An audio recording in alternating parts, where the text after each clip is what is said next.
Welcome to our South Metro Public Policy Candidate Forum. My name is Brent Pavia. I'm the president of the Bloomington Chamber, an affiliate of the Minneapolis Regional Chamber. We're pleased to be able to offer this forum to the business community and look forward to hearing the candidates' responses. We are also live streaming this session thanks to the City of Bloomington, and we welcome all of you online as well. I want to take a moment before we get started to thank our series sponsor, the Donaldson Company. We appreciate their support.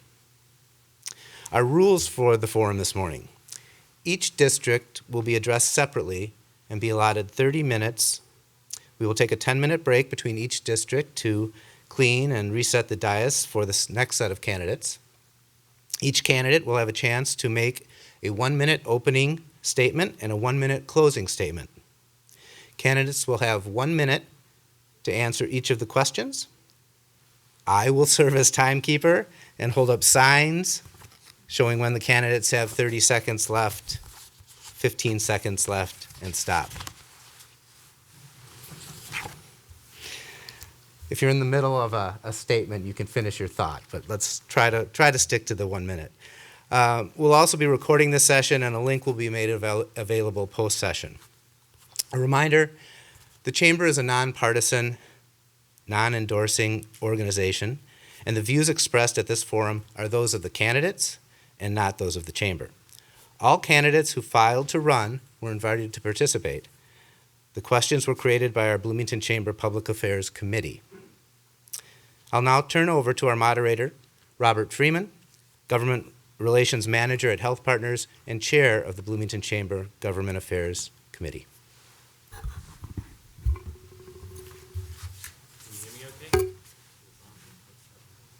Oh, now it's on. Okay, now you can hear me okay, right? I can hear myself, so terrific. Well, thank you so much, and welcome to the Bloomington City Council Candidate Forum. Thank you so much for all of you for attending. Thanks to all of the candidates who are attending, and looks like we have some no-shows up here for the first race. So this may not be as exciting as maybe some of you were hoping, but I think we'll... No one's on his way, so we'll okay. be joining shortly. Okay, well... Maybe there'll be a little bit of friendly competition then. So I appreciate it. Normally we'd be standing up for these things. It feels a little bit weird sitting down, but I guess I'll sit down. And I'm not gonna, I'm gonna keep my mask off so that you can hear me fine. But thank you. So Lona, is it Lona or Lona? Lona, okay. Please feel free to get started with a 1-minute opening statement as to why you're running. Thanks. Hi, everyone. I'm Lona D'Alessandro, and I'm running to be the next city council member for Bloomington's District 3. I live near Bryant Park with my wife, Sarah, and our trio of senior pets. I have my undergraduate degree in biology and my MBA, and I've spent the last 20-plus years in a variety of companies as an executive where my job has been to lead teams who bring new technologies to market. I'm also active as a lay leader for our church, most recently serving as the chair of our risk-taking mission and outreach team. I'm running for this seat to bring that kind of innovative leadership to City Council. I care deeply that we provide high-quality services and housing options for our seniors, that we continue to lead on environmental stewardship, and that we support our economic recovery post-pandemic by ensuring that businesses of all kinds want to make Bloomington their home. I'm looking forward to bringing new ideas to the table about how our community can grow and prosper, and look forward to working with all of you to achieve that. I'm grateful to be here with the Regional Chamber and our sponsor, Donaldson, and look forward to this conversation. Thank you. All right. Well, we have 1 minute for question, and we have 1 minute for answers. And I think, like, if there's not anybody else here, then if we veer over a minute, it's probably not the end of the world. So let me start. First of all, Lona, thanks so much for being here. What do you see as the biggest problem facing your district? I think that I'd like to think about them not so much as problems as much as opportunities for us to grow, but I understand the question. I've decided to run for this office for two major reasons. The first one had everything to do with being an advocate for our parks and natural spaces. It's why my family moved to Bloomington. And I think if we don't pay attention to our environmental challenges as it relates to climate change, the economic work that we do really doesn't matter, right? Because at the end of the day, we have a larger, more existential problem to manage. So as an economic problem as well as an environmental problem, I'd like to see us continue to focus on that. I think Bloomington's done an okay job with that today, and I think that we can continue. I also know that there are challenges just on an everyday basis with things like traffic and congestion. I'd like to see the city become more walkable and bikeable so that employees and employers have better options for how folks get to work. Some of the mass transit work that's going on is helpful, and I think we can continue to work on that as well. All right, terrific. Many Bloomington businesses face the issue of their employees not being able to afford to actually live in Bloomington. How do you think the city council should address this? Well, I think one of the challenges that we have is we don't have in my opinion anyway, recently, a variety of housing options made available to folks that are at different price points to enable that. So, duplexes and quadplexes are in my neighborhood.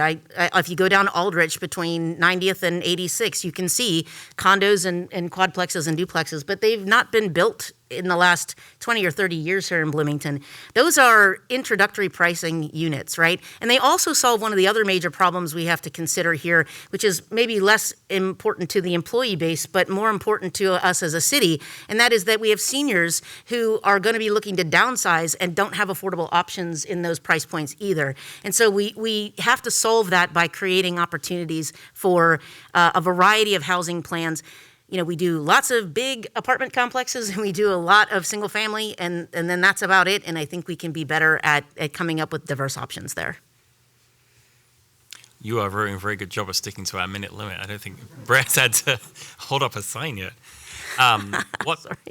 What professional experience or business or professional experience do you have that you think you would bring to the office if you were elected?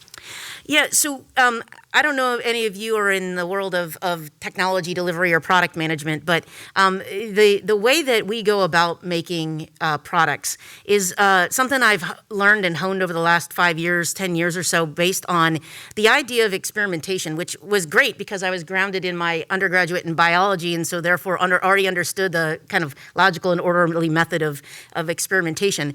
But the idea is three things. Be passionate about your customer. Make sure that you are delivering a product that they actually want to buy or use, and make sure that it has value for you as an entity. And so I don't see how those principles can't be applied to the way that we run government today. You make strategic investments, you check with folks regularly about whether those investments are meeting or exceeding their needs, and then you ensure that it creates value for the city as a whole as well. And I think the opportunity to innovate and experiment in some unique areas is going to be very valuable for the city. So I'm looking forward to using those kinds of skill sets in this regard. Terrific. What opportunities do you see for economic development specifically in your district? Yeah, my district has a lot of great amenities to it, right? From all of our parks to the consolidation of the condos and senior living facilities, and also the businesses in the Normandale Lakes area and everything like that. What a vibrant and diverse community we have going there. I think what we don't do well as a city is tout the value of our outdoor living. We have more park space than anyone else I have ever seen. We don't have the ability to get from one to the other as well. And if we fix that, we can do a lot more to tout the value of that. But I see people using Normandale every day, all the time. And I want people to see it as an economic value as much as it is an environmental and a health-oriented value. And the more we can do to create ourselves as the same way that Blaine has that sports complex, and everybody thinks about Blaine as like the sports spot of Northern Metro, we can be the Metro area's premier outdoor living space and drive a lot of value both economically as well as for the health and welfare of the city. Very good. This feels more like an interview than a... That's okay. I'm okay with that. I apologize. No, that's all right. Plenty more questions. Maybe if one of your opponents shows up, we'll do kind of the same thing too. As you've probably noticed, we have a bit of a labor shortage here in Bloomington, and many businesses are struggling to fill roles. How do you think the city can help?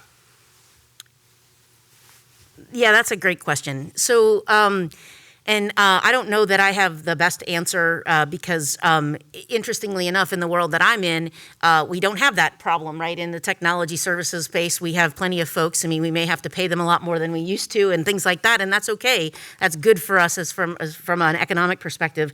But when it comes to, some of the labor shortages that we have here, we have to look at it on a lens of a couple different factors. The first one being is, can they afford to live, right?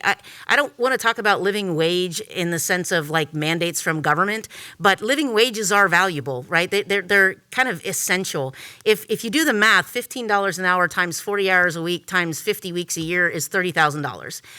I don't know that anybody here, despite your, political preferences or whatever, would call that a living wage. And so do we have to do something about that as a city?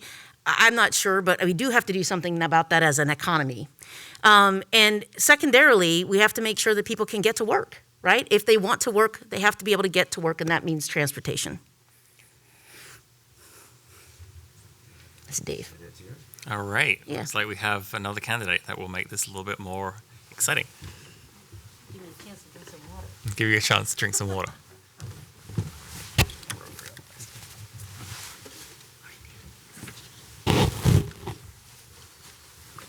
Okay. All right. Well, thanks. Thanks for coming.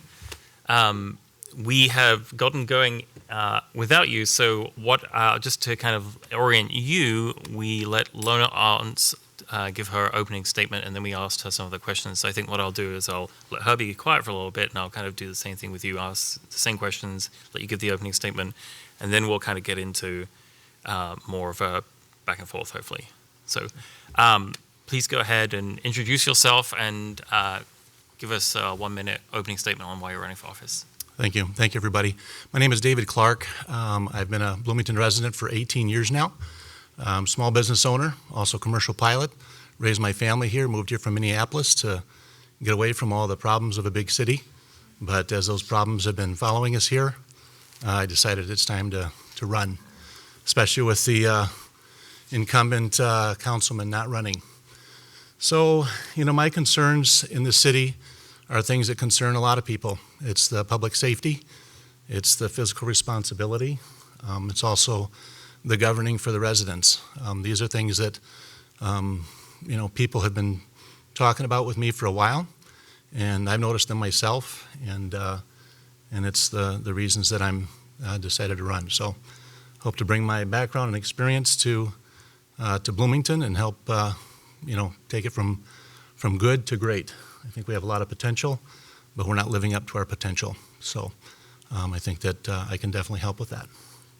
All right. I have some questions for you, and Alona already answered them. So we'll go through as far as she got, and then I think we'll kind of go back to the traditional format. So what do you see as the biggest issue facing your district?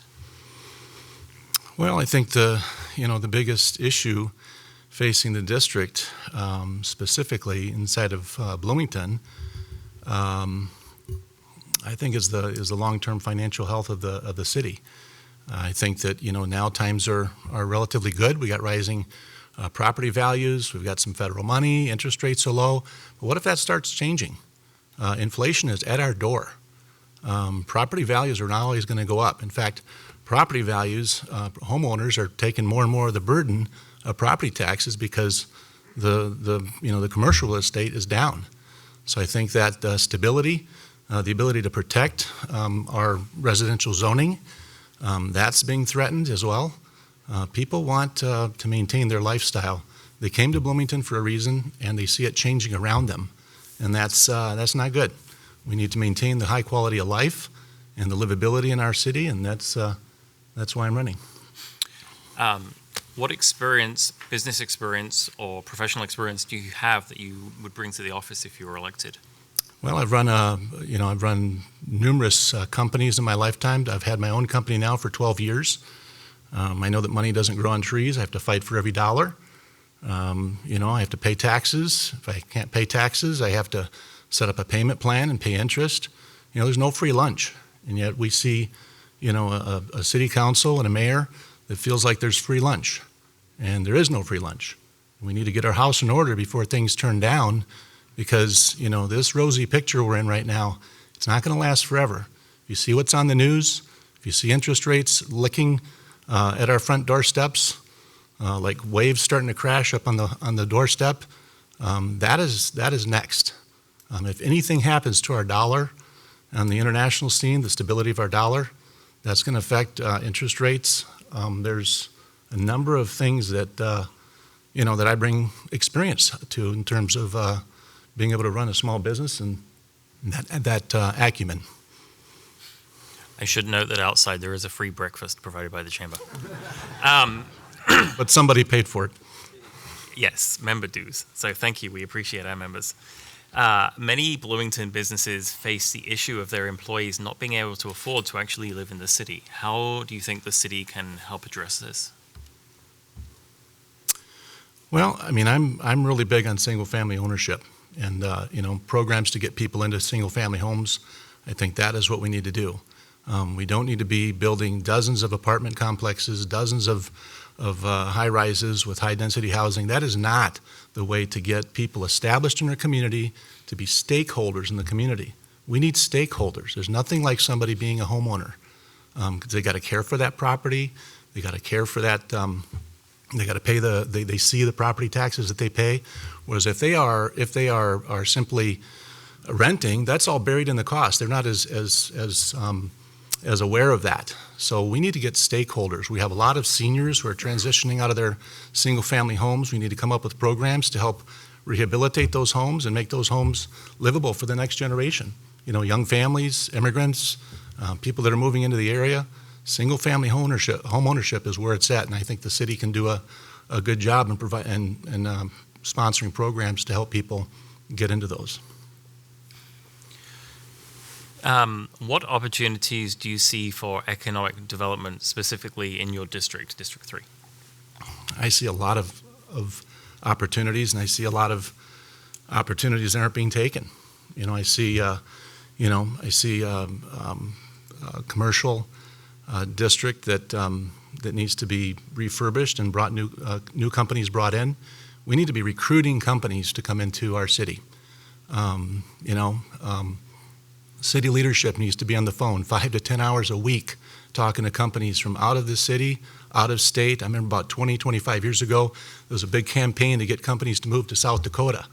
And it was like there was billboards, there was a marketing campaign, you heard ads on the radio, and guess what? They got a lot of companies to move to South Dakota. And why aren't we doing that for Bloomington? Why aren't we bringing jobs here to be able to make Bloomington a thriving business community, as well as, startups, incubators, that type of thing, to be able to sponsor new businesses. So I think there's a lot of untapped potential in terms of new business in Bloomington. That's one of the biggest things that we need to do, is to revitalize business in Bloomington. All right, and then last question, and then we'll kind of return to the traditional format. As you've probably noticed, we have a labor shortage in Bloomington, and many businesses are struggling to fill roles. How can the city help? Well, I think the city needs to be working with our community colleges, with our high schools, to encourage people to go into trades. Not everything requires a 4, a 6, or 8-year college degree. I think that, I know that things have been going on in that regard, but on the other hand, our schools are failing too. I mean, our school graduation rate in Bloomington is less than 80% now. It's 79%. 21% of our students in Bloomington are not even graduating from high school. That's a crisis, folks.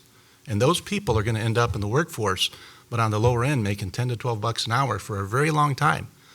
So, we've got to work with our schools. We've got to work with our community colleges to be able to get people to work, to live here and work here. And there's nothing wrong with that. We should, encourage that. But I think that's what the city can do, and really, help those people to get established in the workforce in good-paying jobs that are going to, help them to be thriving citizens here in Bloomington. All right, Lona, you'll be pleased to know that it's your turn again. So you mentioned the South Dakota campaign. Lona, this is a question for you, but it'll come back to you too. If you were in an elevator and you had 30 seconds to convince. If you were in an elevator with a CEO and you had 30 seconds to convince them that they should move their business to Bloomington, what would you tell them? I would tell them three things. One, that you can't beat the location of Bloomington. It is one of the best places to get to and from anywhere else in the metro area, as well as to and from any of the other major corridors. Number two, that the quality of life for the employees that would move here to work in that company is of the highest regard. I moved my family here and would want people to understand that despite the fact that I've worked downtown and I've worked out in on the west side of town and everything else, I chose to live in Bloomington because of its quality of life.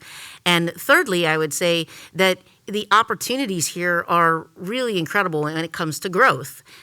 We have not just growth from a physical sense, but growth from an economic sense as well. There's a reason that the Twin Cities area has more Fortune 500 headquarters than anywhere else in the world, right? And we should capitalize on that for Bloomington.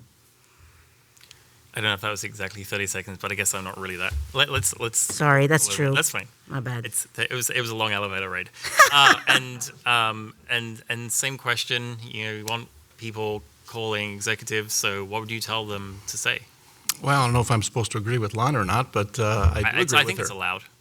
Yeah, and I do agree with her. I mean, I moved here because of location. I can get anywhere in the cities within 10 to 15 minutes. What other major metropolitan area can you do that? So it's location, it's amenities, parks, used to be schools, but, we got some work to do there.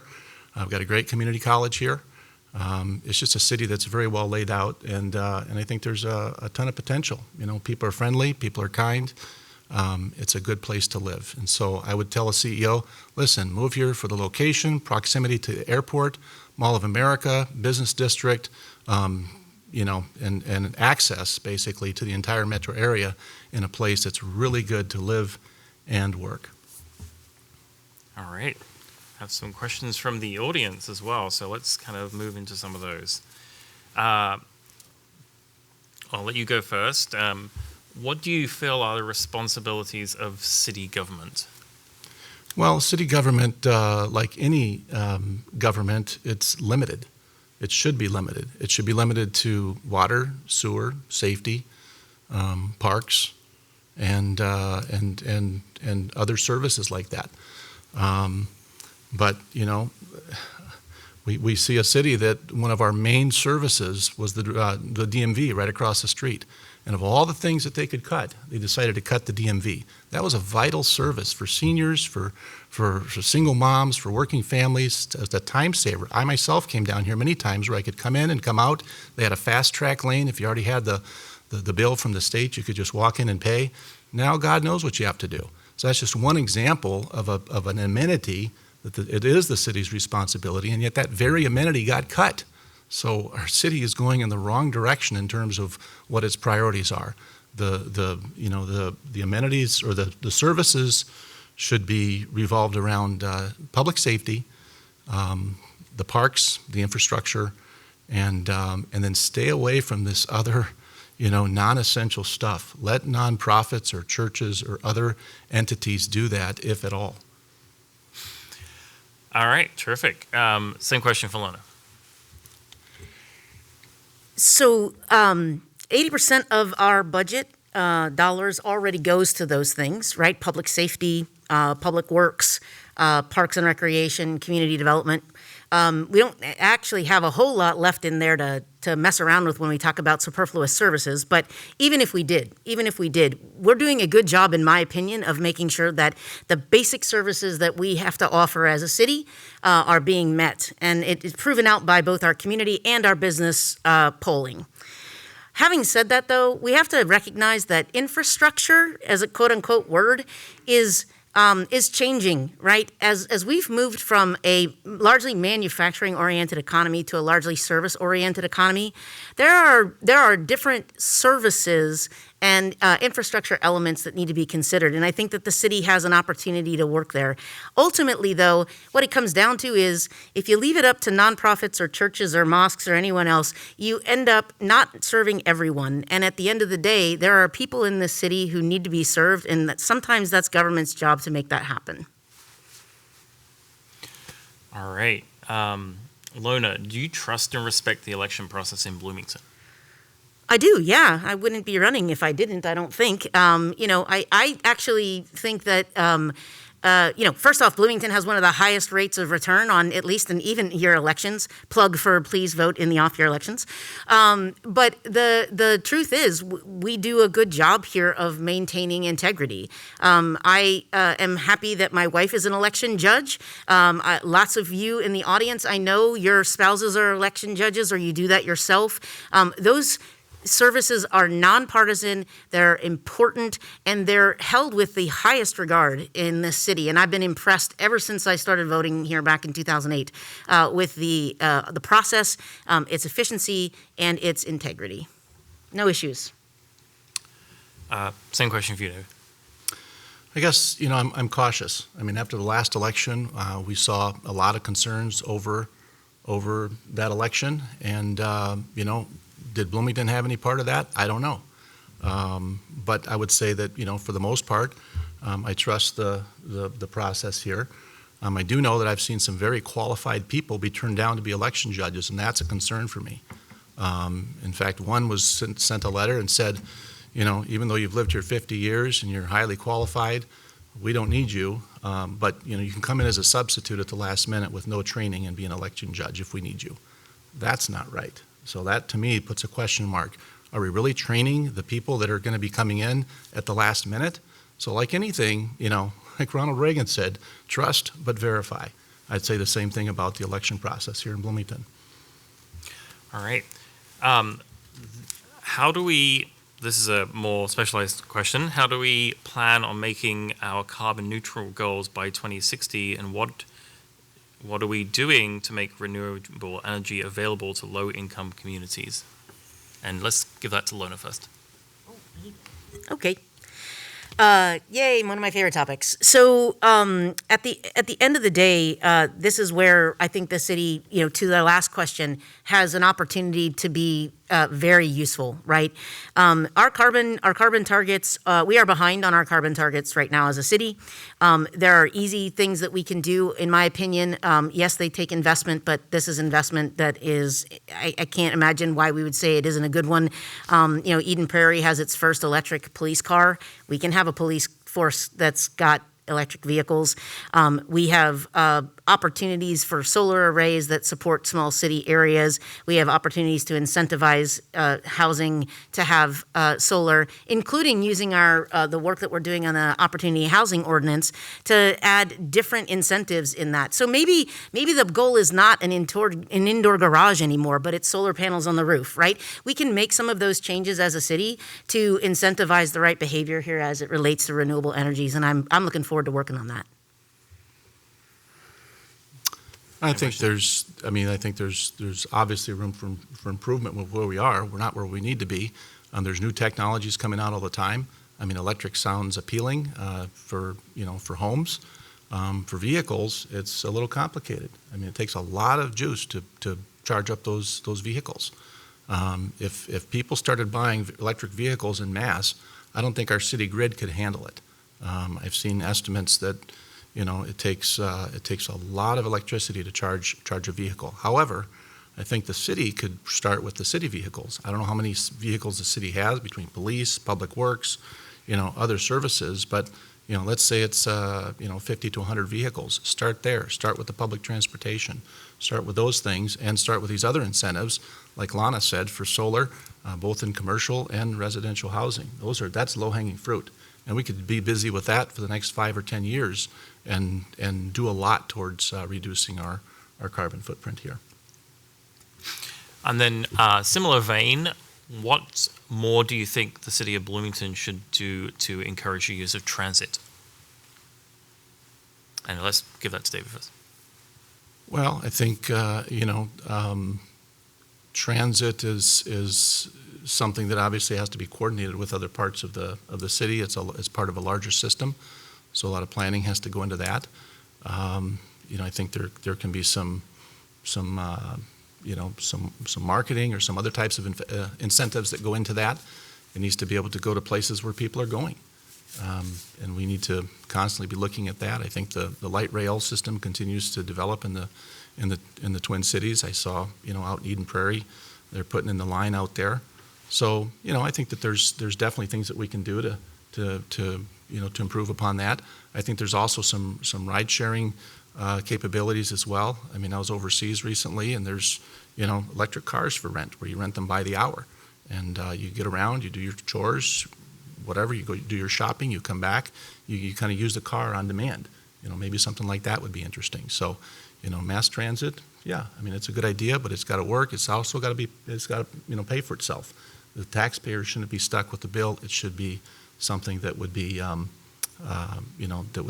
paid for somehow. Lorna, and then this is going to be the last question, and then we'll go to closing statements. Great.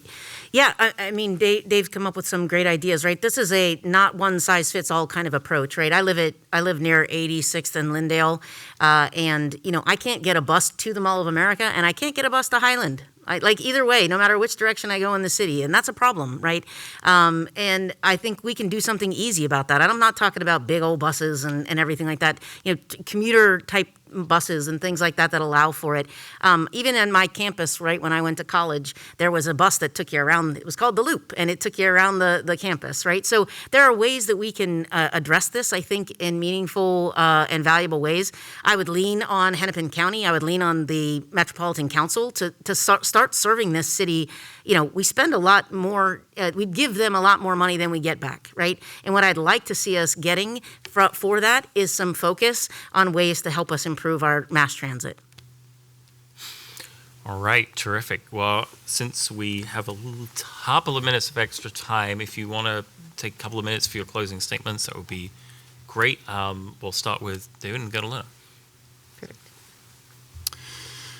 Well, again, I think that we have a really good city. I think we have a lot of things that are working well. I think we've had successes in our city, the Mall of America, our infrastructure. I see roads being built. In fact, I was a little late today because Penn is jammed up. I had to run back and take the freeway. So there are definitely a lot of good things. I also see a city, though, that's off track with its priorities. And I see a city that really needs to refocus and start focusing on getting good businesses to base here, new businesses to base here, and focus on economic growth. If you focus on economic growth, then a lot of these other problems go away.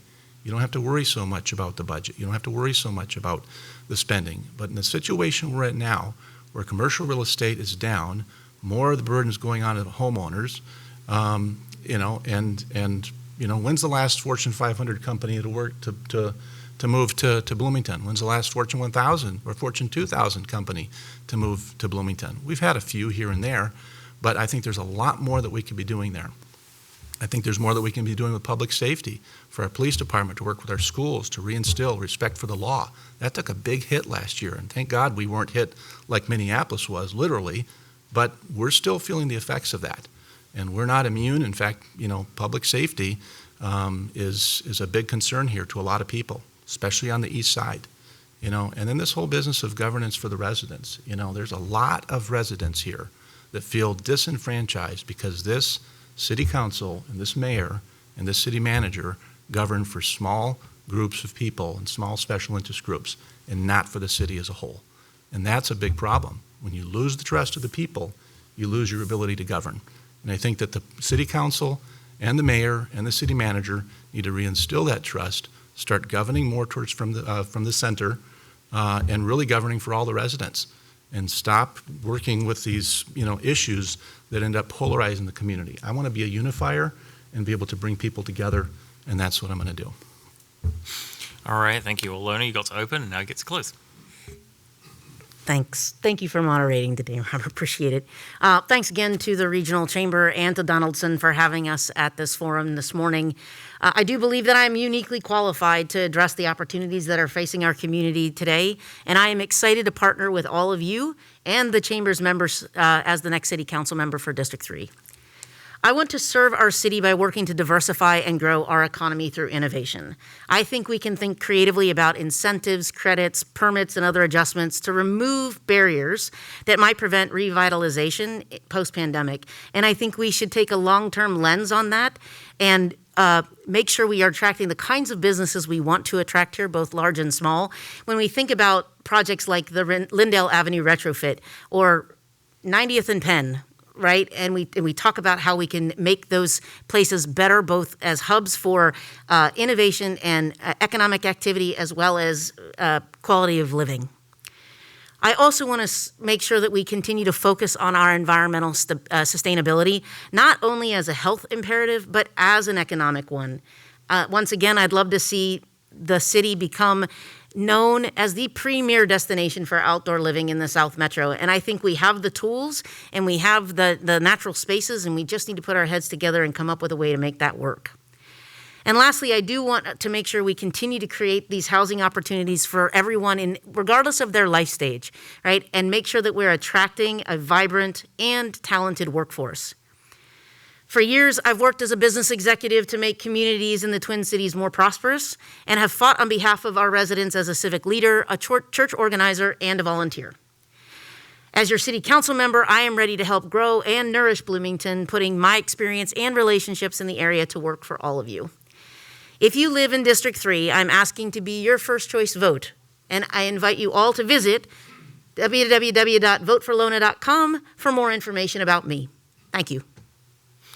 Thank you very much, and thank you to both of you. And now we're going to take a 10-minute break whilst we kind of get everything settled. So please join me in a round of applause for the candidates, and thank you both for being here.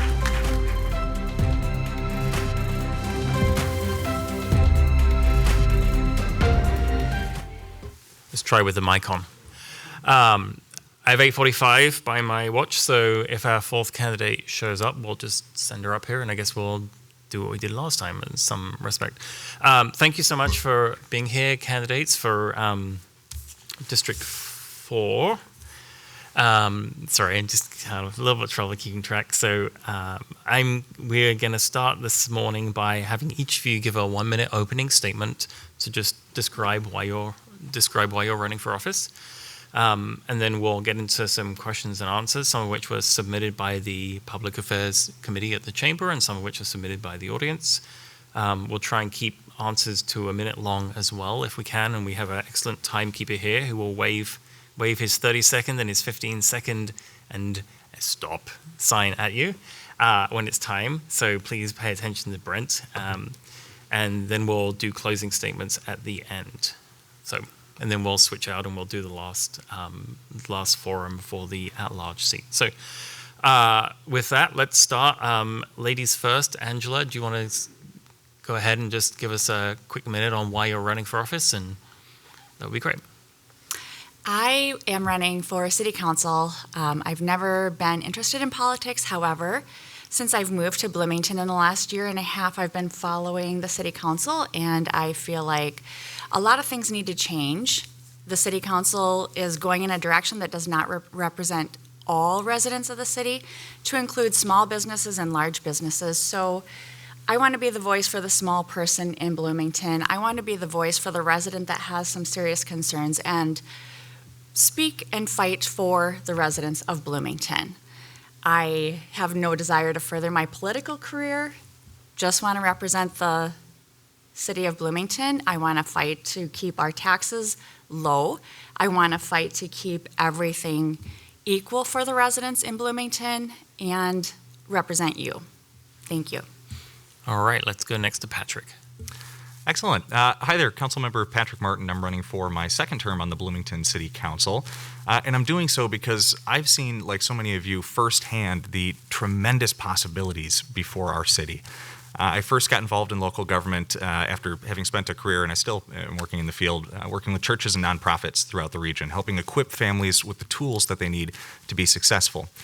Which got me started. I got involved with the Advisory Board of Health, looking at how families in Bloomington are needing additional resources, how we can better support folks, as well as serving on the Parks, Arts, and Recreation Commission, seeing what kind of amenities can we put in place to help build a healthier, more vibrant community overall. And I'm so proud over my first term to have helped empower residents to help guide the city's future more effectively, helped steer additional investment to some of our East Side neighborhoods that really need it, and overall help bring this community together in a very divisive time to move us forward in a way that will keep us at the forefront of leadership and development in the state of Minnesota. All right, and Victor. My name is Victor Rivas. Thank you for allowing me to try to represent our neighborhoods. The reason that I'm running is because I have participated in politics for years, never to the degree that I'm trying to do at this point in my life. However, because of Victor, can you switch your mic on? oh, sorry. Tap the button. There we go. Can I regain my time, please? Yeah, Sure. thank you. Yeah, that's how politicians speak, right? All right. Yes. Thank you. Anyway, Good instinct. the reason that I'm running for the city council is because I want true representation for our area. Small businesses and residents of District 4 have brought their concerns up to me as I have been knocking on doors for most of the district at this point. And they're concerned with high taxes, not being represented as they desire to be represented. They don't agree with the decisions that the city has taken on their behalf.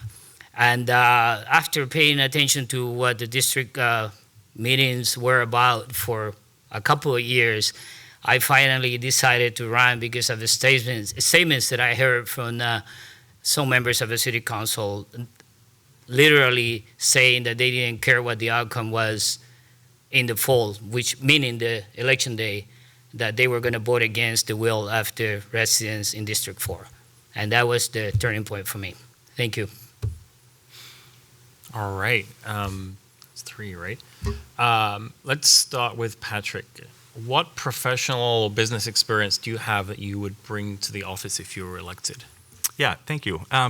So as I mentioned, I've spent my entire career in the nonprofit sector with organizations a variety of sizes, whether it was a small Catholic church in a rural community that needed to renovate its gym, being able to help them get campaigns up and running and rally the community, all the way up till now. I work for the 3rd largest food bank in the United States, supplying 80% of the food to food shelves across the state of Minnesota.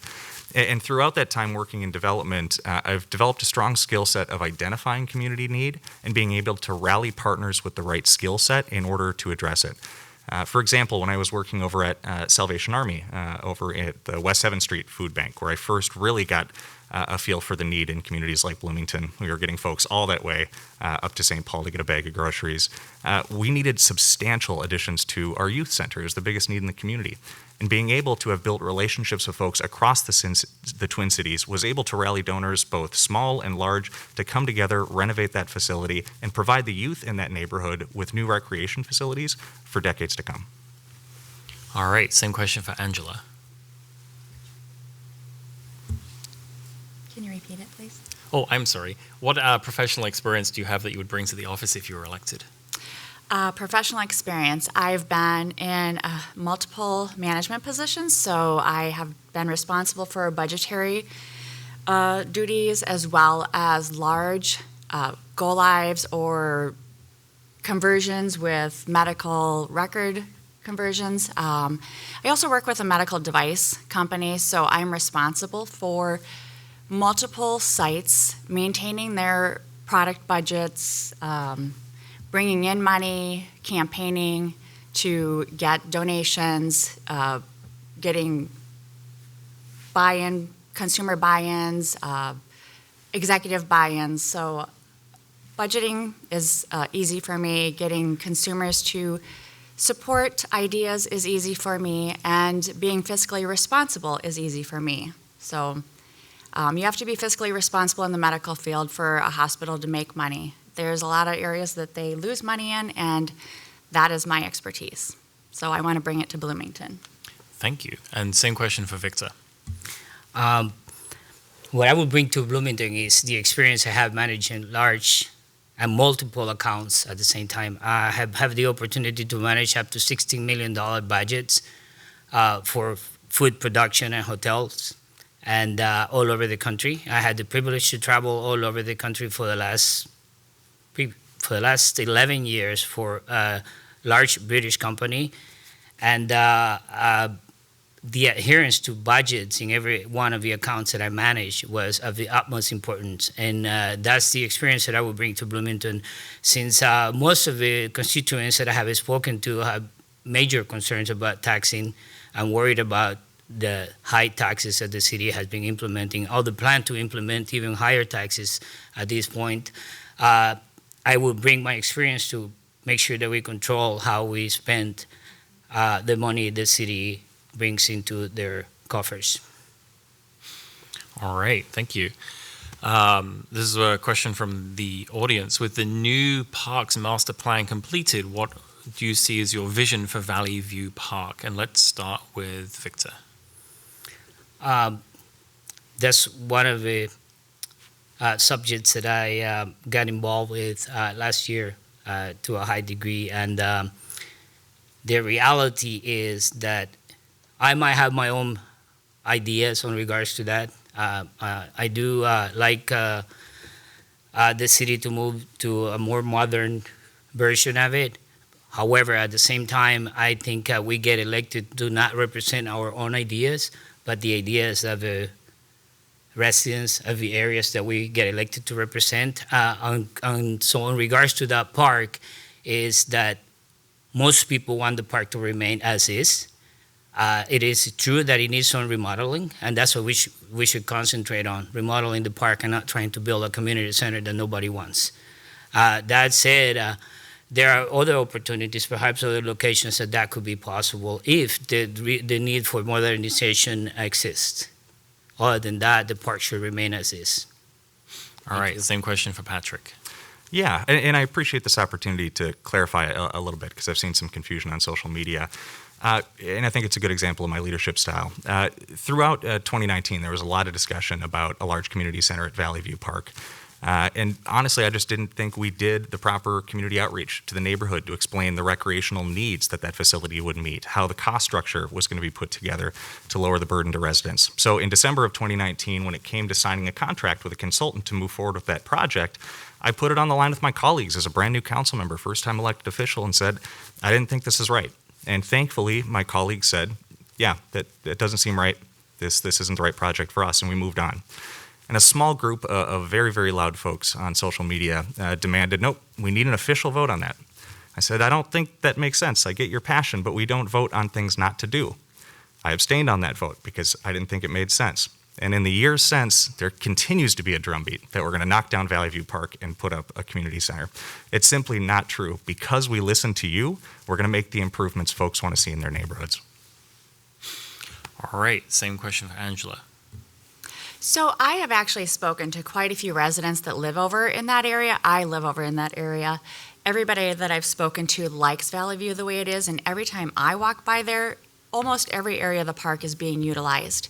They don't want it to change. I do feel like we need to make necessary improvements to keep the park functional and safe and modernized, but we don't need to put a community center at Valley View.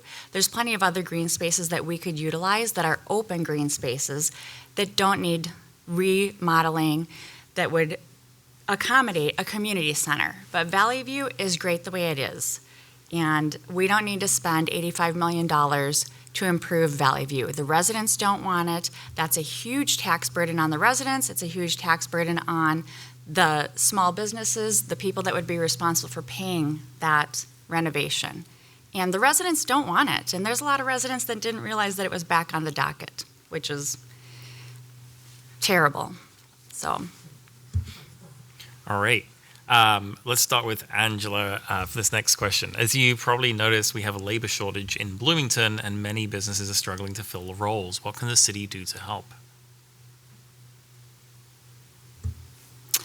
I'm not really sure what the city can do to help that. I know that the extra unemployment bonuses didn't help that because people would make more money on unemployment versus staying in a position or looking for a new job. It's not the city's job to pay unemployment bonuses. We should be promoting people working versus being on unemployment. Unemployment is a helping hand. It's not a lifestyle. So the unemployment bonuses need to end, and we need to allow the business owners and the community that hires people to be able to have access to those people on unemployment. We should end unemployment. We should be doing things to promote people to get out there and apply for all the many jobs that are open. All right, let's do the same question to Victor. Lowering taxes. that should do the trick. If you lower taxes on businesses or even residents, there is the opportunity for more spending, and that creates jobs in itself. To help people that either want to work or companies that are seeking employees, I can tell you firsthand, right now I have 15 openings in my department in the company that I work for. In my department alone, in the account that I work, we have about 65 openings right now, and people don't want to work, and the reason is because, like Angela said, is the incentives that have been given to them. But the one thing that I would do is lower the taxes to benefit the businesses, local businesses, small businesses, to hire more people, and that will create the extra revenue and the jobs that are needed for people that are unemployed at the moment. All right, and then last but not least, Patrick. Yeah, thank you. I think it's ensuring the livability and affordability of the community that these businesses are calling home. And first of all, making sure that we've got affordable housing options across the spectrum, owner-occupied, rental, and we've taken huge strides in that area. Our Opportunity Housing Ordinance has gotten red tape out of the way to reduce costs, which developers can then pass along to folks renting those units. Our Affordable Housing Trust Fund is preserving the naturally occurring affordable housing we have in this community and keeping it in decent shape to allow some of these families to stay put in our community. I think that'll go a long way towards helping to fill some of these positions. But we've also got a huge opportunity in terms of the education centers we have in Bloomington. We've got 2 strong high schools. We've got the largest community college in the state of Minnesota. We've got a premier health sciences university in the middle of our city, which it has been brought up before, this notion of alignment. If we have positions to fill, let's come together to collaboratively to make sure we're training a workforce that can fill those jobs and that in turn can afford to live in our city long term, put down roots, raise kids, and start this cycle over again. All right, thank you very much. Start with Angela. Angela, what opportunities do you see for economic development in your district? I think for economical development is we need to give small business owners some rebates, anything that we can do to encourage them to continue their small business in Bloomington or to bring their small business to Bloomington. Like, for example, the city should not have imposed the cigarette I don't even know what it was, where they banned cigarettes. That's not the city's job. So we lost businesses by doing that. There are small businesses that are being hurt by that. So if you want to have small businesses in Bloomington, you need to allow them to come here and function.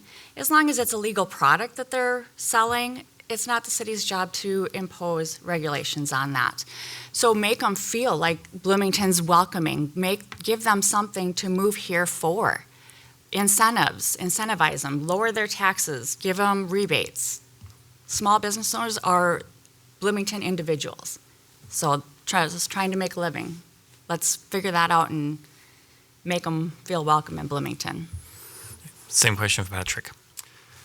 Yeah, just to clarify, we didn't ban cigarettes. There was flavored vaping because we saw kid rates going through the roof. But I don't smoke, so I didn't pay attention to it. Yeah.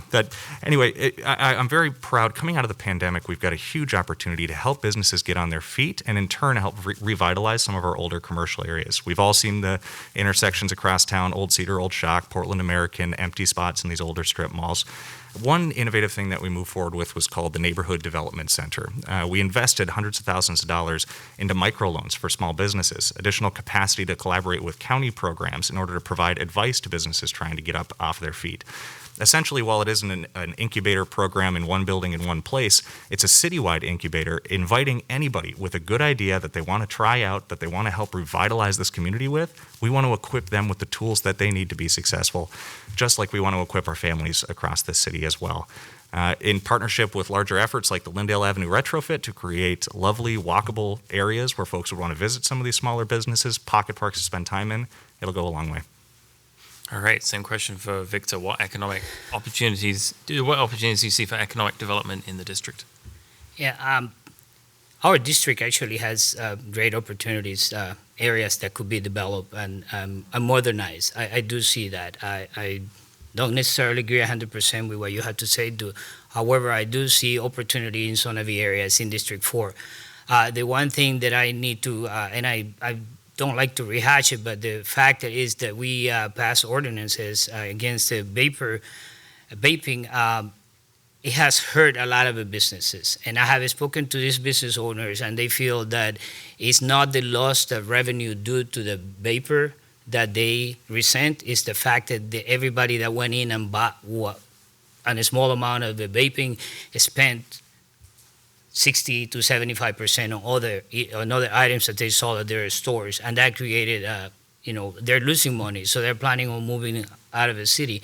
That's just pushing business away rather than attracting businesses. I do have a lot more to say on that subject. However, I don't have the time, but that's the fact. We're hurting businesses. All right, thank you. Let's start with Patrick. Patrick, if you're in an elevator and you had 30 seconds to convince the CEO standing next to you to move their business to Bloomington, what would you tell them? I would say Bloomington's at the center of everything. We're at the center of the largest highway interchanges in the state of Minnesota, allowing easy transport to your location, not only for suppliers, but for workers. We're next to the largest international airport in the region as well, bringing in millions and millions of travelers. Our recreation amenities are second to none. We've got more parks and green space than all of our neighbors combined. And that's not even counting the largest urban wildlife refuge right on our borders in the United States. And I think overall, I'm very proud that our businesses are recognizing this. Every single year, we consistently have half the average levy increase of any other metro our size, or even close to our size, in the state of Minnesota. And it's registering. 92% of businesses surveyed in Bloomington over the last few months said there's an excellent business climate in this city. We have, again, the educational institutions that I mentioned, providing an educated and talented workforce in order to fill those empty positions. And it's what has allowed us to weather this pandemic as effectively as we had. Same question for Angela.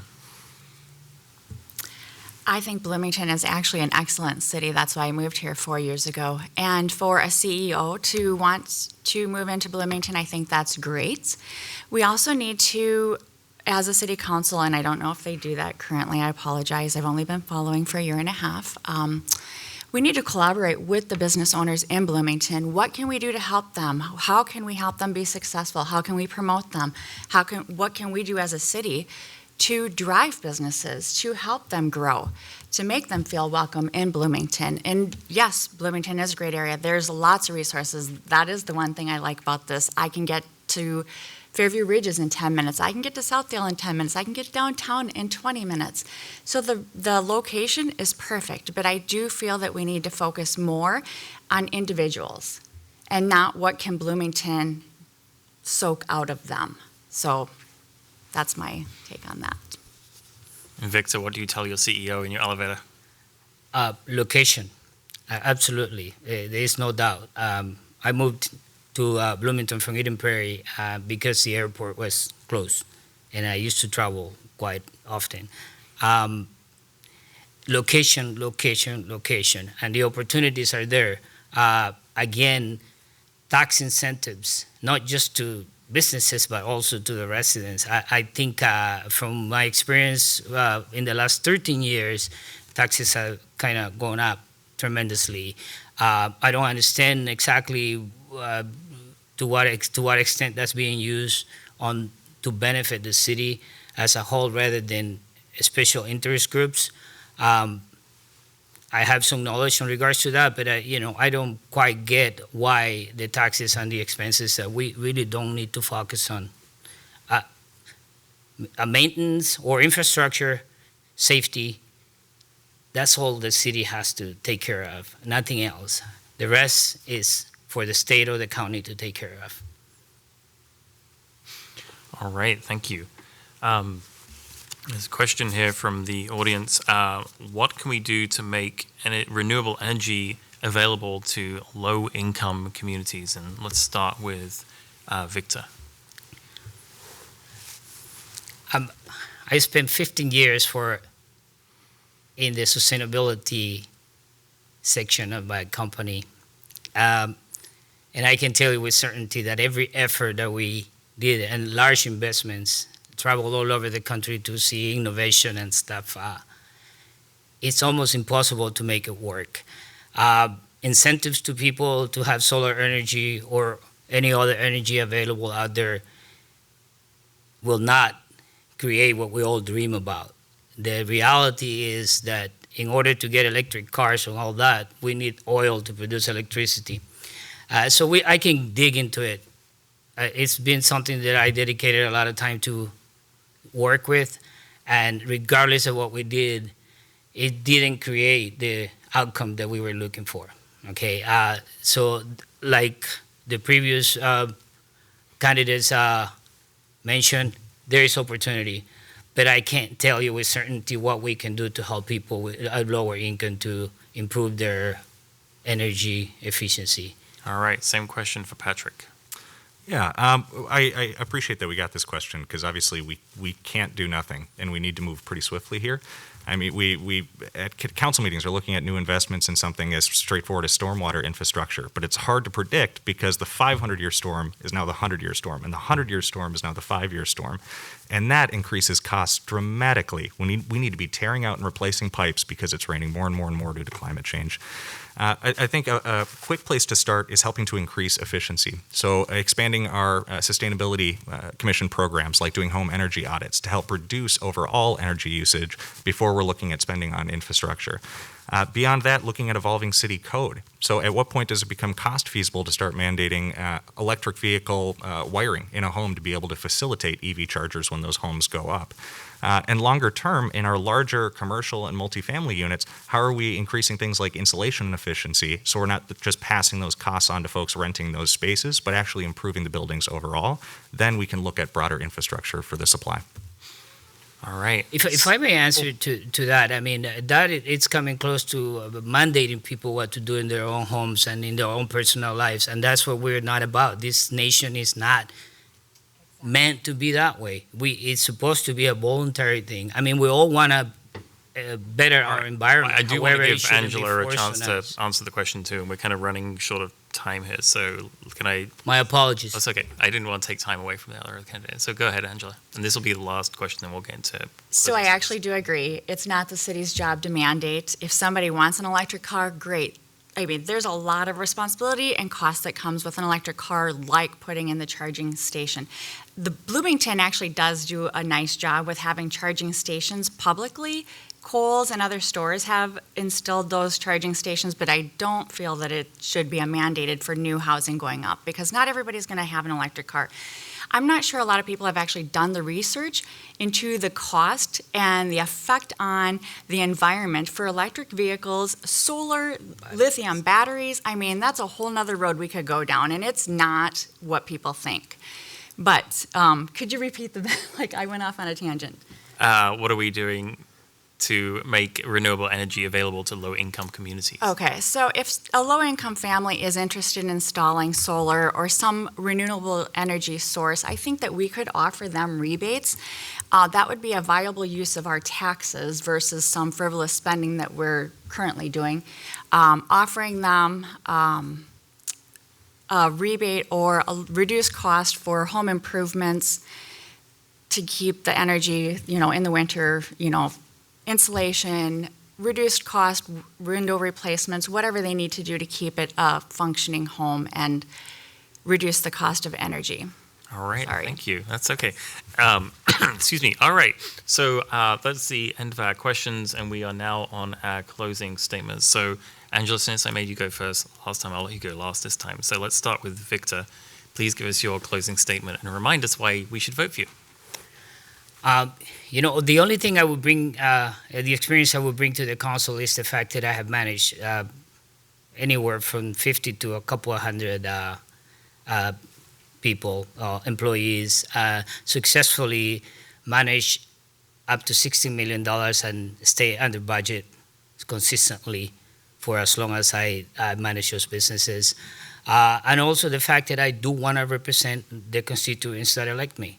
I want to be able to sit here and actually represent them, listen to what they have to say, and vote according to what they desire me to vote, not on my beliefs and on my ideals. My ideals become second to the desires of the electorate. And that's the reason why I believe I will be sitting here next year, because I truly believe that they need to be represented, and that's what their desire is, to be truly represented by their elected members. All right, perfect timing. Patrick, why should we vote for you? Yeah, I would encourage folks to vote for me because I, like so many of you, recognize the tremendous possibilities that are posed before Bloomington right now, especially coming out of a period of such uncertainty through the pandemic. As I've alluded to before, Bloomington developed in a really unique way.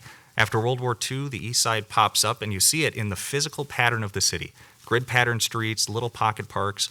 And then into the 70s and 80s, we developed westward, and the very fabric of the city changes. Suddenly, it's big winding roads and cul-de-sacs and larger parks, and there's nothing inherently wrong with that.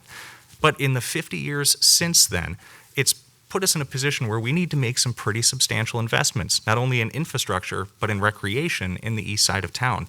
And I think we've put tremendous tools in place to begin moving forward with that. Whether it's our Gateway Development District to help pool resources, our Parks Master Plan to give us a vision for the next decade of living and playing in the city, or the business support that we're providing to small businesses, large businesses, everything in between. We are poised for tremendous opportunity. Let's seize it together. All right, nicely done. And last but not least, Angela. So I am running because I'm an average citizen in Bloomington, and I want to represent the people in Bloomington. I have no desire to further my political career. I don't like the direction that our city is going. I don't feel like our current city council listens to the residents. So there's a lot of residents that I've talked to that are still fighting financially to recoup from the drastic economic hardship of COVID. And our city council wants to raise taxes exponentially year after year. I think that there's a lot of things we can do to look at the current tax base that we have to use and cut a lot of frivolous spending, and that's what I would do. I have experience in managing medical facilities, medical device territories, and keeping costs low and not frivolously spent. I can do a multi-million-dollar conversion and still have money left over in the budget. And that's what our city needs to be doing. Instead of making all these changes and that doesn't appeal to our residents. All right. Well, thank you so much to all of our candidates for being here. I know this is not the this is somewhat intimidating sometimes for folks, and we appreciate you coming in, talking to the chamber today, and sharing your vision. So, thanks so much. If you'll join me in giving a round of applause to the candidates. And we'll now take a short break, and then we'll come back and do the at-large district forum. So, thank you so much, everybody, for being here.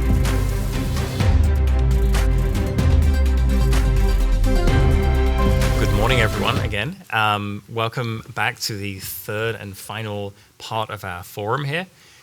We have the three at-large candidates here. So thank you so much to all three of you gentlemen for coming and for running as well, because we need good people to run for office, and you all seem like good people. So with that, just to kind of give you kind of a run a show here, I'm going to give each of you a minute to start with an opening statement about why you're running for office. We'll get into some questions, and then we'll finish out with closing statements. Should be an opportunity for you to kind of wrap up, and then we'll be finished. So with that, thanks again, all of you, for being here, and we'll start with Nathan, since he's first alphabetically. Please give us your opening statement on why you're running for office. Sure. Well, thank you all for being here. Thanks to the folks who are watching at home, and thank you to my fellow candidates for being here and for putting yourselves forward to serve our community. I'm Nathan Coulter, and I am thrilled to be running for a second term on the Bloomington City Council. I am proud of the work that we've done. I'm excited for the work we have ahead of us. These last few years have not been, I think, what any of us expected, but we've all been challenged to refocus our priorities and just think about things differently. And I continue to be tremendously energized to keep moving forward and taking care of our neighbors. I am really very proud of and happy to talk about all that we've done over the last few years, but I also know that residents and businesses here in Bloomington are expecting to hear about a vision for the future, not just reliving or relitigating the past. I'm really, really excited for this conversation today and for in the coming weeks ahead of us. Thank you. All right, next question for Paul. Or sorry, not next question. Please give us your opening statement, Paul. Yeah, my name is Paul King, lifelong resident, 65 years, business owner here in Bloomington and own an office building. I've been pretty active in the community. I was a member of the Bloomington JCs for 20 years, president. Also work with the Courage Kinney Golf League. Just a lot of other community organizations I've been involved with. I've coached BAA, I've coached traveling, baseball and basketball. We have a popcorn machine that we donate out, actually a couple of popcorn machines that we donate out to civic organizations here in Bloomington. Those in the last 30 years have probably raised $1.5 million for clubs and organizations, so we give back to the community as well. So that's kind of why I'm a little background on why I'm running, and it's fiscal responsibility. All right, thank you. And then Ricardo. Hi, my name's Rick Oliva. Thanks for having me here. Thanks for the other candidates running. I know being on the school board for 4 years, I know it's not always easy to be in office. People, usually most of the fan mail you get isn't telling you how great you are. So that being said, thanks to everybody for running. Lifelong Bloomington resident, not here quite as long as Paul, but I think I have just as much gray hair. Been here 45 years, except for a couple years off at college. Been active in the community, coached BA baseball and traveling baseball, and also served on some school board committees before finally having the opportunity to serve the community on the school board. Served for 4 years, including 1 year as the school board chair. I think that our city council would really benefit from some diversity of opinion on the city council, and I believe that I bring that experience and would appreciate the opportunity to serve our community once again as a city council member. All right, terrific. And let's start with you. Is it Rick? Do you go by Rick rather than Ricardo? Okay, Rick. Generally by Rick, yeah. Okay, well, you'll go by Rick today then. What do you see as the largest issue facing the city of Bloomington? The largest issue in general. What I see when I'm talking to people and I'm door knocking is a lot of people are telling me that they just want to. There's a lot of division. They feel like a lot of the decisions that the city is doing is dividing the community. They also feel like just leave me alone. Like the city's getting too much into people's personal business.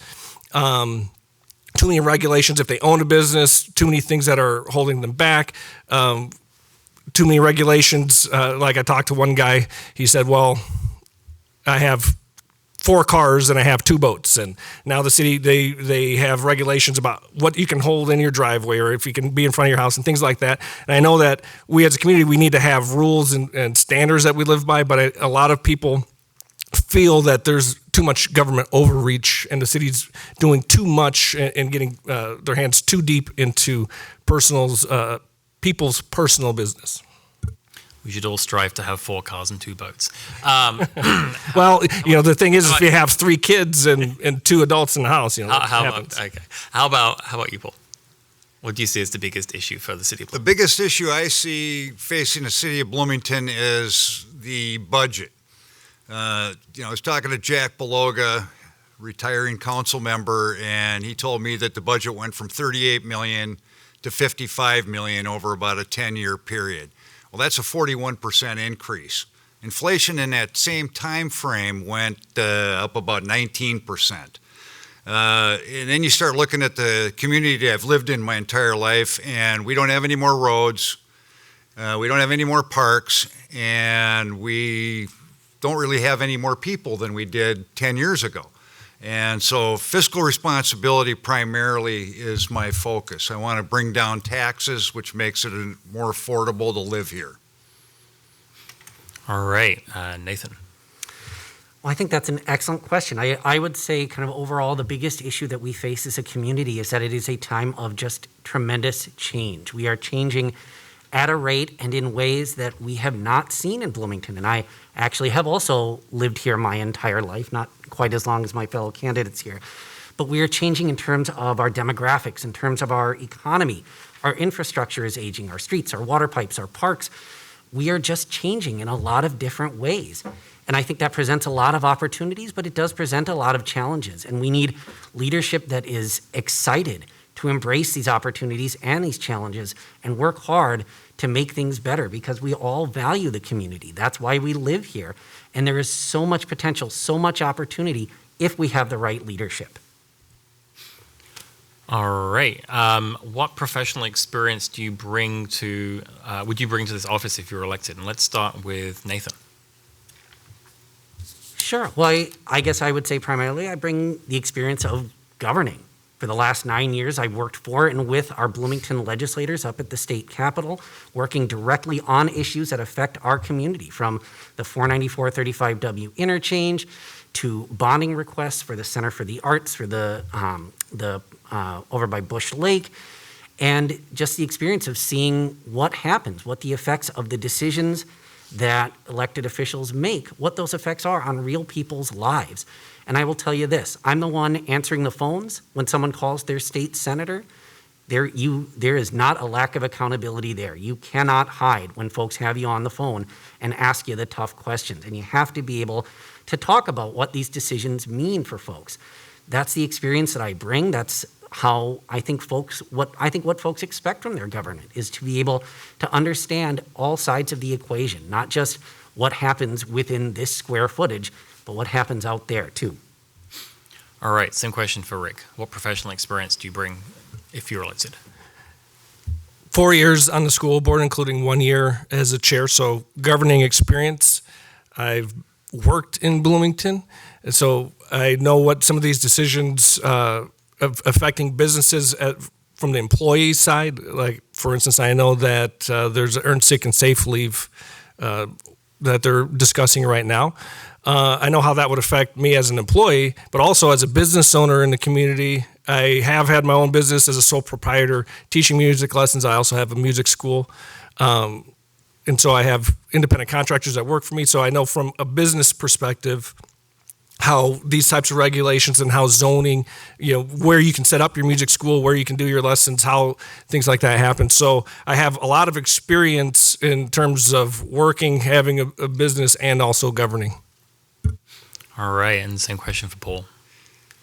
I've been a business owner since 1985 here in Bloomington, and I've served on the Minneapolis board of the Independent Insurance Agents Association. I also served 7 years on the Minnesota board of the Independent Insurance Agents Association.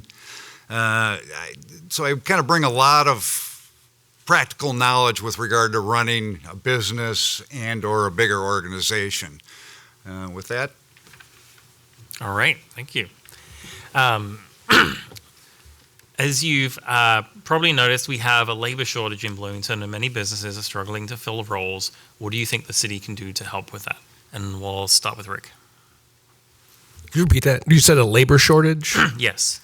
Some of the things that we can do is make it easier for business, put less restrictions on businesses, and remove some of the barriers to entry of business, and also make this a place where people want to come and work and live. I know, like, for instance, I don't know if the earned sick and safe leave will come up later, but if it doesn't, I know as a business owner, if now all of a sudden you increase my costs to hire people, well, now I either have to lower wages, or I have to lay off people, or I have to raise prices, which makes my business, it makes it harder for me to run my business. So those are types of decisions that we have to really pay attention to and make sure that we aren't putting undue burden. I know we also did the tobacco ordinance. For instance, that could cost some people their jobs. I know some people don't care because it's tobacco, but if you work in one of those places, it's going to make a difference for you. So those are the types of things that we need to consider. All right. Paul, same question. I think the biggest thing is to reduce taxes. If you bring down spending and you can bring down taxes, it makes it more affordable. And it's not only the tax, it's all those hidden costs. The businesses you do business with, they raise their prices because we're putting an undue burden on taxes on them through the property taxes. And so there's that hidden cost that goes into living in Bloomington with the goods and services you buy within the community. So you got to keep that down, becomes more affordable to live here.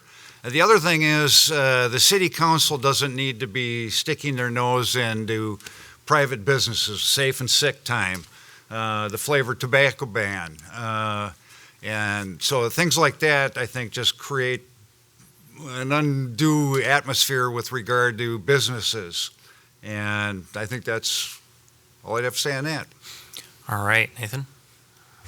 Well, I think this is probably the most important question we're going to get today. And the reality is that we're not going to win a race to the bottom. Bloomington consistently has not only among the lowest property taxes in the Twin Cities metro area, but among the lowest costs of actual government services in the entire Twin Cities metro area. Our levy increase last year was half of what our friends in Richfield, Edina, and Minneapolis saw. And our preliminary levy this year is the lowest of just about any city in Hennepin County. That's just the reality. What we're seeing now is that employees have choice. They have opportunities that they didn't have before in terms of wages and benefits. And what we need to be focusing on is working on the other things, the things that attract qualified, dedicated employees, the folks that we know and live and want to work in Bloomington. That it also, I think, involves touting the benefits of setting up shop here in Bloomington, like Dairy Queen did when they moved their corporate headquarters here, like SICK did when they expanded. There's already significant business over in the South Loop area. All right, thank you.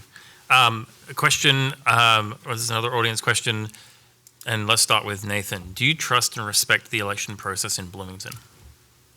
Absolutely, 100%. Our local election officials are conscientious, dedicated individuals. They have solid training from our staff here and from the folks at the Secretary of State's office. I have complete confidence in our elections. I always have. One of the very first jobs I had was working for a candidate running for Minnesota's Secretary of State. Elections matter. How they're run matters. And I have been consistently impressed with what we've seen here in Bloomington, and I think it shows in the voter turnout that we have and the trust that other folks have in the elections process. I absolutely know that when we see results, we know who won the election. Same question for Paul. Yes. Easy. Same question for Rick. Yes. However, since we do have a sitting council member and a mayor, this will save me from sending an email, because you know the question is going to come up and people are going to question the results. I know if we don't get a winner on election night, there's talk about doing not starting the ranked choice right away. You're going to do it the next day. You might want to put a camera on those ballots or something. Wherever you're storing everything, put it on there just so people know, like, no one's bringing in extra ballots, because you know it's going to come up. So with that being said, I don't have any reason to believe that it's not going to be. Someone had asked me if I thought it was already rigged. I mean, you can rig election machines. You'd have to have access to the machine. It's not that easy to do.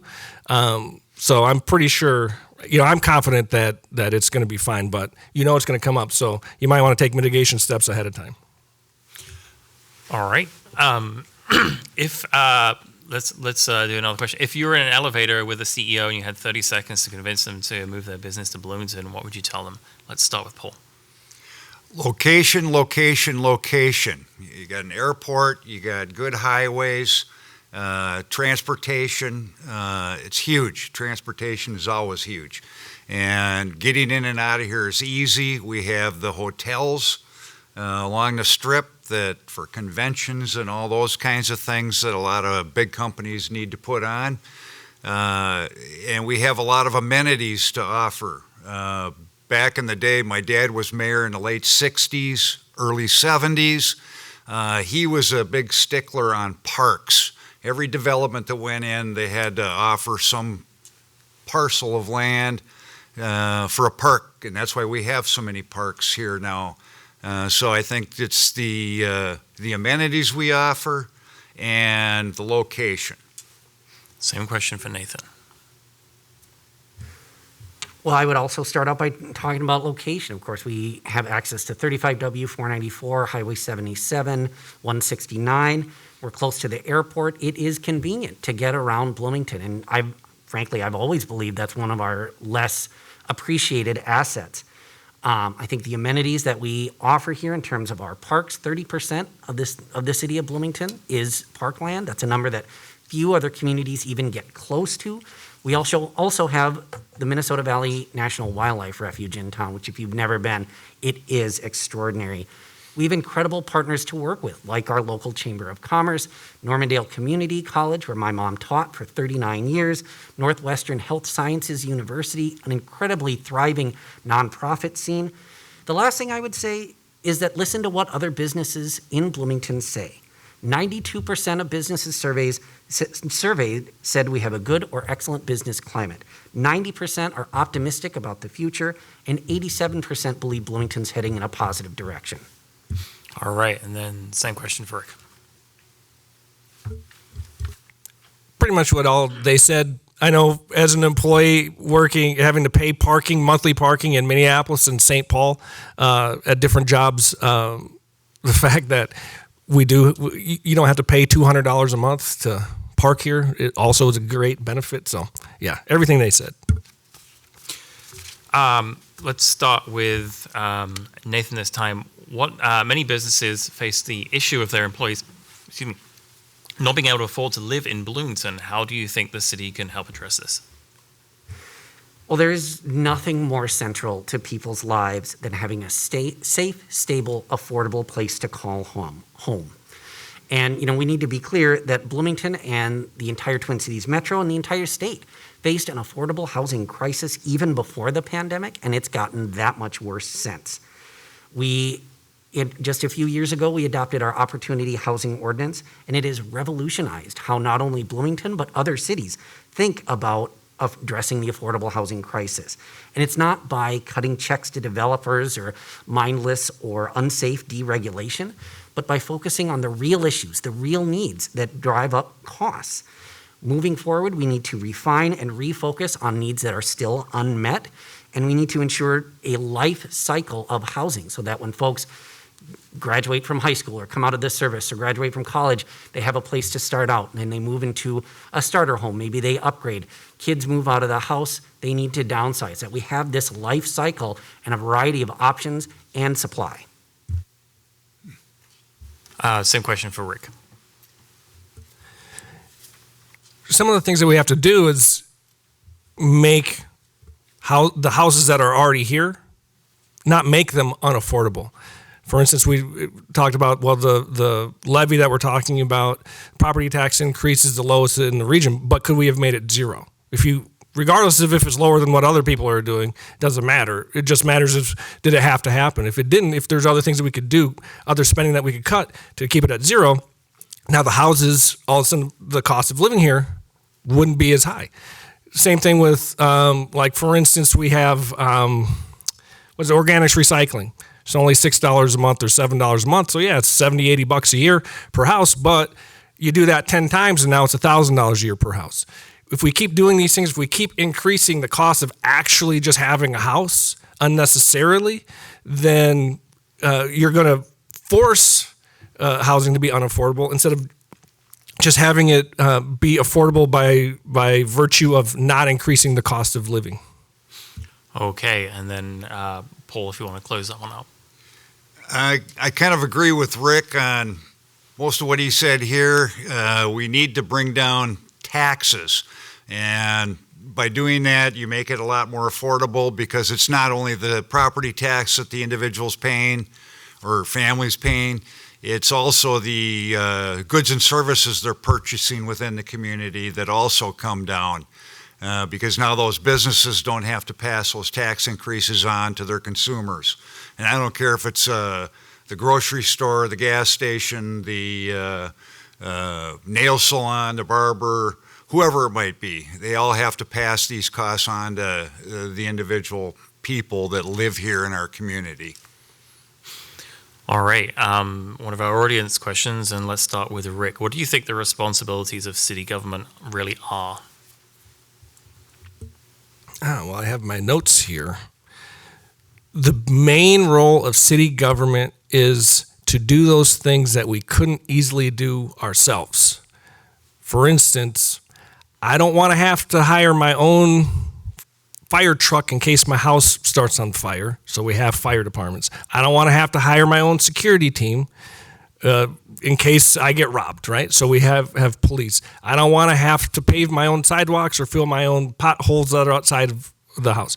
So those are the main roles of government, is to do those things for our community that we couldn't do, or you could do it as an individual, but it wouldn't make sense. It makes more sense to do it as a community. Also to create a standard set of rules that we can all live by.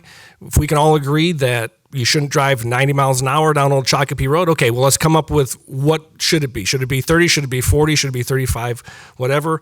Also to take care of those things that the community values. So our parks and, Valley View Park, the Ice Garden, and so forth. All right, and same question for Nathan. Well, I heard someone once describe government as simply the name that we give the things that we choose together. And of course, the first role of government is those core basic services where 86 cents of every dollar that you and I send to the city in property taxes goes. Police, fire, public works, parks and recreation, and community development. But I think we need to think beyond that. I don't think when we talk about whether it's businesses locating here or folks coming to move here, they don't just want the bare minimum. They want the other things that build a good quality of life. They're the reason that I grew up here and somehow managed to persuade my wife to move here from St. Paul. That's what folks are looking for. And I think when we hold ourselves to this, only what we need to do, we're short-selling ourselves. And I think we also need to be clear that we do represent the community, and we need to address concerns that come forward from the community. Because if it's an issue to one person, that's still an important issue. Paul? I'm Paul. Yep, sorry. Yeah. I was just trying to figure out if I couldn't remember if I asked you the question yet or not. Sorry, go ahead. Anyway, I think the city's core responsibility is safety, number one, and that's fire and police. 2 would be roads and infrastructure. And then 3, what I call quality of life. The DMV that they shut down and the parks, things like that. Beyond that, as we seem to get into a lot of social engineering here, which can be done elsewhere, and you just have to look at the BAA has been a need for years. Started in 1954. What's the BAA? Bloomington Athletic Association. It's youth sports. They're self-funded. The clock tower, they felt a need for the clock tower, self-funded.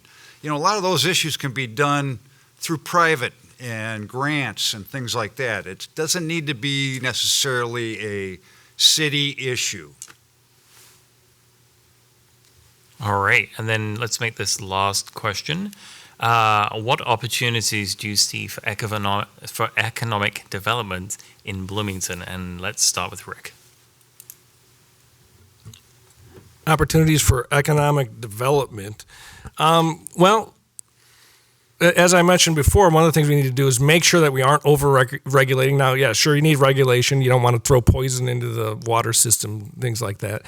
You don't want to build a 50-story skyscraper on the corner of Nicollet Avenue, right? So we do need to have regulation, but making sure that it isn't unnecessary, that the zoning is set properly, so that way it does allow the businesses to move in and do the things that they need to be able to do in order to move forward. I know I've talked to a lot of people that they wanted to put something at a certain location that seemed like it should work out fine, but there wasn't enough parking. So we need to make sure that when we are redeveloping areas that we do have those types of concerns in mind. So I think that there is a lot of opportunity, and we just need to make sure that we sort of get out of the way of innovation instead of trying to over-engineer what has to be in every single pocket of the city.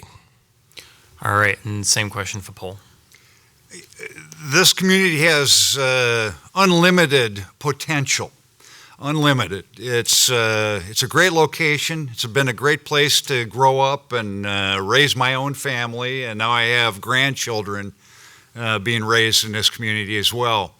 And I think one of the things we need to do is just get out of the way of business. We keep sticking our fingers in there. Whether it be the flavored tobacco ban or the safe and sick time. Again, we're social engineering where we don't need to social engineer. And just like I said, just kind of get out of the way of business and and it'll take care of itself. I'm a diehard capitalist, I guess, at heart. So that's where I'm at. All right, and then Nathan, do you want to close that question out? I would say, when folks ask me about businesses and redevelopment, this is probably the question I get asked most often is, what is the city doing? What can we do? Whether it's addressing our aging neighborhood commercial nodes like Old Cedar Avenue and Old Shakopee, 90th and Penn. Penn and American is an example of something we have done. But we have a tremendous opportunity in these locations that are, they're easily they're located well for folks. Folks know where they are. There's just a real opportunity to do something there. The South Loop, I think, is going to continue to be an exciting place for development moving forward. But I think at the end of the day, what we need to be focusing on is what are folks doing now and what are they going to be doing into the future? What are folks looking for when they set up shop here in Bloomington? What can we do to set the table for the future? As an example, we made the process of opening a restaurant easier in the city of Bloomington because folks wanted more local places to eat and drink. We, of course, moved forward on breweries and tap rooms, which is something that I heard about even long before I was elected. We have to do the work. All right, thank you. Well, that is the end of our questions. Let's go to our closing statements, and I think we had Nathan go first earlier, so we'll have him go last. And Rick, why don't you start with your closing statement? Why should we vote for you? Sure. So my opening statement is pretty much the same as, or my closing statement is pretty much the same as my opening statement. I've lived here my whole life. I'm raising my kids here. I really love this community, and I'm dedicated to making it as good as it can be. I'm dedicated to public service, as you can see through my service on volunteering for the Bloomington Athletic Association and traveling baseball, and also serving on the school board. And so I really would like that opportunity. If you want more information, I don't know if they're going to post it on the YouTube channel, but yeah, I have a website, olivacitycouncil.com. Also on Facebook, you can look me up, Rick Oliva for City Council, or it's facebook.com/Oliva City Council.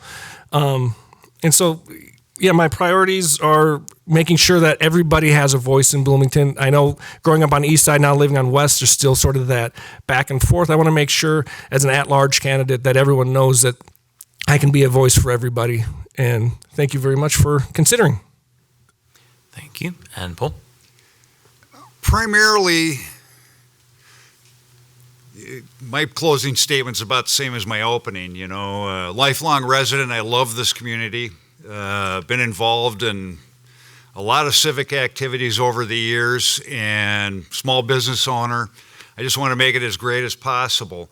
But I still believe that there's an awful lot of overreach within the city government, things that should be done at the state and county level, that I think we need to prioritize our safety, fire, police, roads and infrastructure, and our parks.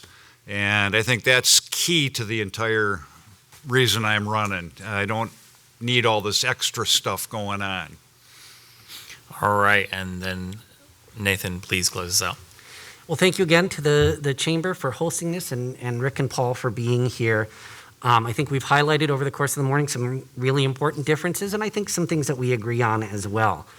At the end of the day, the question that folks in Bloomington face is this: who is qualified to lead? Who has been doing the work? I've served on the city council now. I am excited to continue doing the work. Before I was on the city council, I served on the Housing and Redevelopment Authority. I have done the work, and who's going to focus on continuing to do the work? Who has a vision for where we're going to go over the next not just 5 years, but 10, 20, 50 years, the way folks who have led Bloomington in the past have done? And who is ready to work with business, work with anyone in good faith to work to make our community better? That's what I've done in my time on the city council, and I am ready and eager to continue doing just that. I would be honored to be reelected to serve my hometown on the city council. All right. Well, thank you to all of our candidates for being here. Please join me in a round of applause for all of them. And I will hand it over to Brent to close up. Thanks. Thank you all. Robert, great job moderating. Really appreciate your efforts. And again, a round of applause to all the candidates who are running to put themselves out there to represent the city of Bloomington. It takes a lot to do that, and I'm glad we have competitive races across the contested city council. So thank you all again. So this is, unless you're hiding in Iraq, you probably already know this, but this is the first time in Bloomington that we will have ranked choice voting. So if you still have questions about it, or you know of people who do, I encourage you to go to rankyourvote.org for more information. And I know this has been mentioned that it's an off-year election, but let's have a high turnout. Let's get people involved, because these local races are really important, as we know. There will be a post-event email with links to the recording of this event, as well as other chamber programming. Again, let's thank our series sponsor, Donaldson, for helping with the treats and putting this on. And thank you all for coming and for watching. We really appreciate it. Have a great rest of your day. Thank you.